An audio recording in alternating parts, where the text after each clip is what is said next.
Hello बच्चों, तो welcome to our next video. हमारे प्रोजेक्टाइल की नेक्स्ट वीडियो में आपका स्वागत है। इसमें हम प्रोजेक्टाइल के पाथ की बात करेंगे।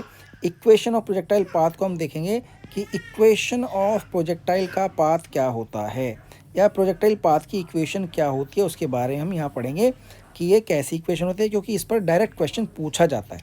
तो शुरू करते हैं प्रोजेक्टाइल पाथ की इक्वेशन। तो सबसे पहले मान लेते हैं हमारा एक प्रोजेक्टाइल वेलोसिटी u से प्रोजेक्ट किया गया है, इस तरह से, जो कि हॉरिजॉन्टल से एंगल थीटा बनाती है। और इस तरह का प्रोजेक्टाइल मान लो इस तरह के प्रोजेक्टाइल पाथ को फॉलो करते हुए थोड़ा आगे जाके गिर जाता है। अब यहाँ पर हम शुरू करेंगे कि हम जो प्रोजेक्टाइल पाथ है हमारा, इसकी इक्वेशन क्या होगी।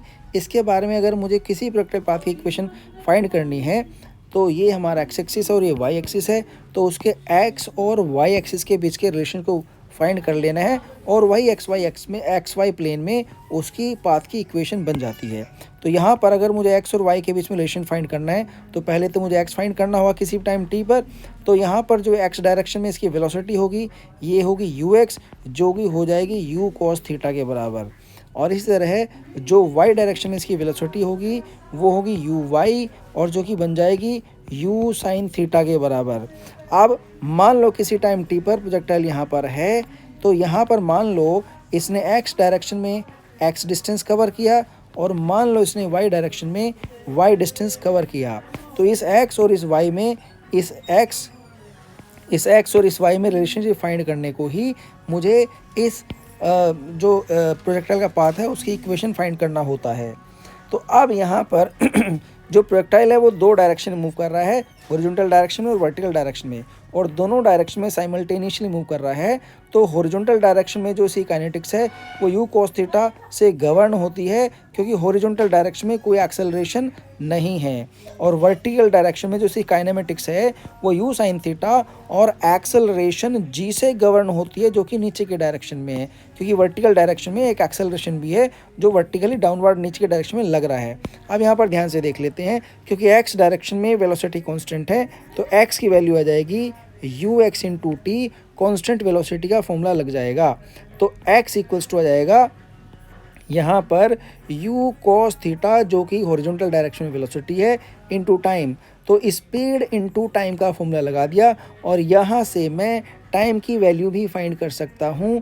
तो जो टाइम की वैल्यू है t, उसको मैं फाइंड कर सकता हूँ कि कोई भी x डायरेक्शन किसी पॉइंट पर अगर टाइम की वैल्यू फाइंड करनी है तो उस पॉइंट का horizontal distance divided by horizontal speed कह दो या horizontal velocity, x upon u cos theta, मेरे पास टाइम की वैल्यू आ जाएगी। अब मैं अगर y की वैल्यू फाइंड करना चाहूँ तो यहाँ से फाइंड कर सकता हूँ। सेकंड इक्वेशन मोशन लगाऊंगा, ये डिस्प्लेसमेंट है y डायरेक्शन में, तो आ जाएगा u y into t minus half g t square. Negative sign इसलिए आया है कि वेलोसिटी एक्सेलरेशन का डायरेक्शन नीचे की तरफ है और हमने यहाँ पर क्या किया है, हमने अपने ऊपर के डायरेक्शन को पॉजिटिव डायरेक्शन लिया है, इसलिए हमारी जो यू वाई है यू वाई हमारा पॉजिटिव है और इसलिए एक्सेलरेशन हमारा नेगेटिव हो गया है, इसीलिए यहाँ पर नेगेटिव साइन आया है। अब यहाँ पर अगर मैं टी की जगह जो वैल्यू मैंने अभी भी फाइंड किया x upon u cos theta रख दूं तो मुझे डायरेक्टली एक्स और वाई में रिलेशनशिप मिल जाएगा। तो यहाँ पर एक्स और वाई में रिलेशनशिप ले लेते हैं और अपना टी की जगह x upon u cos theta रख देते हैं।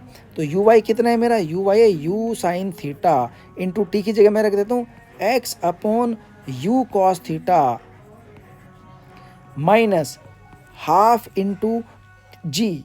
तो जी बाई टू, 1/g को मैं g बाई 2 लिख देता हूँ, हाफ जी को g बाई 2 लिख दिया, और टी स्क्वायर को मैं लिख देता हूँ x square divided by you square cos square theta. अब यहाँ पर जो मेरी इक्वेशन है वो कुछ ऐसा रूप ले लेगी, आप इसको वीडियो को पॉज करके नोट कर सकते हैं। यहाँ पर आ जाते हैं तो y की वैल्यू आ जाएगी x tan theta. X tan theta क्यों हो जाएगी, क्योंकि यहाँ पर आप ध्यान से देखो u से u कैंसिल हो जाएगा और sine theta upon cos theta बन जाएगा टेन थीटा। तो ये वाली टर्म आ जाएगी एक्स कोस थीटा, और यहाँ पर देखो g x square upon 2u square cos square theta आ जाएगा।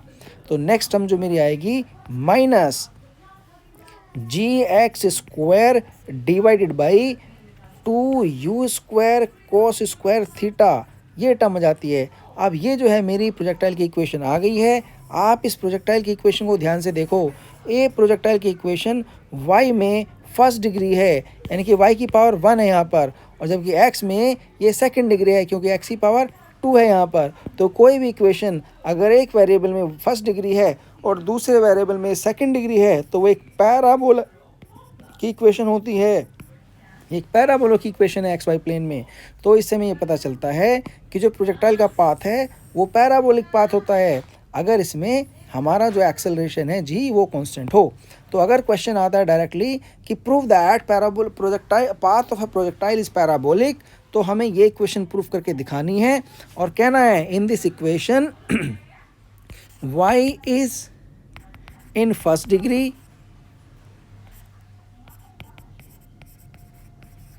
and x is in second degree.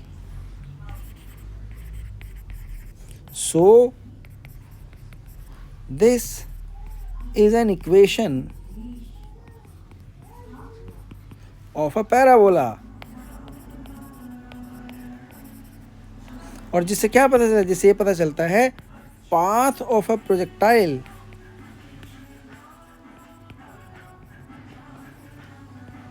Is parabolic. ये डायरेक्टली हमारा प्रूफ हो जाता है। अब चलते हैं आगे। क्या इस इक्वेशन को किसी दूसरे फॉर्म में भी लिख सकते हैं? एक बड़ी इंपॉर्टेंट फॉर्म है और जो बड़ी हैंडी हो जाती है कुछ टाइप के क्वेश्चंस में, उसको देख लेते हैं। तो हमारी जो इक्वेशन है अभी तक जो हमारे पास इक्वेशन आई है वो प्रोजेक्टाइल की इक्वेशन ये है, y equal to x tan theta minus gx² divide by 2u² cos square theta. अब यहाँ से मैं क्या करता हूँ, यहाँ से मैं x tan थीटा को कॉमन ले लेता हूँ, तो आ जाता है x tan थीटा मेरा कॉमन आ गया, फैक्टर आउट कर लिया मैंने। यहाँ पर बचा 1 माइनस, अब यहाँ से x एक x की पावर तो बाहर आ चुकी है तो केवल x बचेगा, तो ऊपर मेरे पास बचा gx डिवाइड बाई नीचे अब यहाँ पर जो है tan थीटा नहीं है तो tan थीटा यहाँ पर डिवीज़न में आ जाएगा, तो यहाँ आ जाएगा tan theta into 2 into u² cos square theta.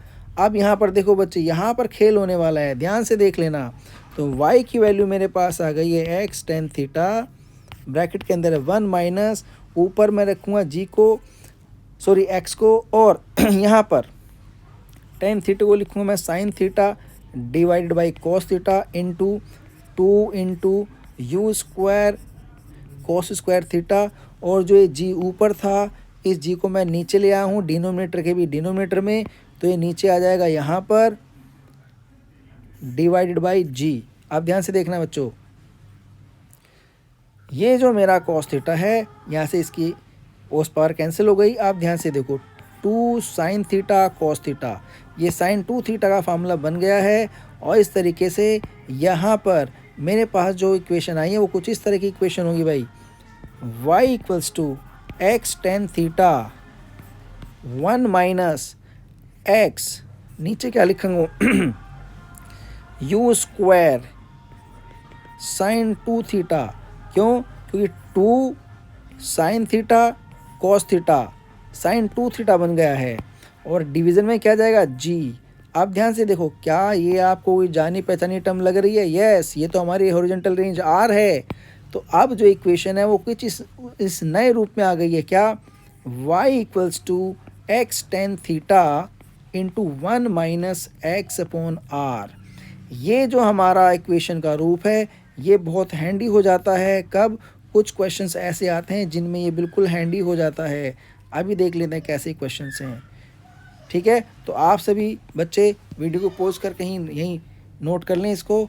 Next video में हम कुछ क्वेश्चन सोल्व करेंगे प्रोजेक्टाइल मोशन के। प्रोजेक्टाइल मोशन के सभी फॉर्मूले अब तक हमने पढ़ चुके हैं।